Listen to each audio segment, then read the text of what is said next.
Let me be clear. I don't have a problem with looking at how money was spent by the federal government. That's the job of Congress. That's actually the job of the committee. My problem is the credibility of the messengers here. You have almost, 7 or 8 members of the Oversight Committee Republican majority that took financial benefit from the PPP loans. You have the situation with Comer, which Roger reported on.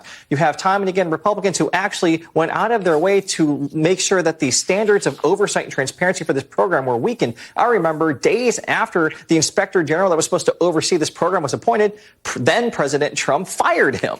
So this was one of the more foreseeable challenges, which you and I have talked about before, that there was going to be waste, fraud, abuse, mismanagement. But my problem with what Republicans are going to do tomorrow is they're not going to talk about that time when they were setting up the program, when they were administering, when they were weakening oversight transparency, when they were taking advantage of the program themselves to enrich themselves. They're going to try to make this a political problem for Joe Biden when they were the ones who were the architects of this program and the lack of transparency in the first place. Are people forgetting this, right? When they talk about oversight and government spending and COVID relief, the majority of time that this money was given out, it's when Donald Trump was in office, Kurt.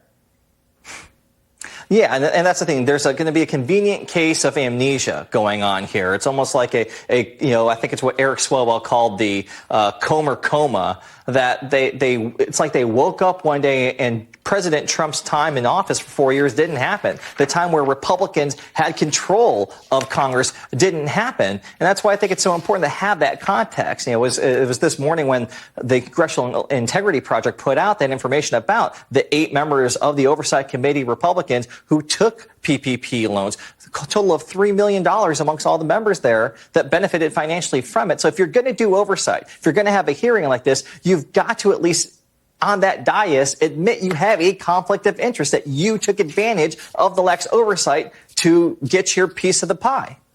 Amen, and thank you very much.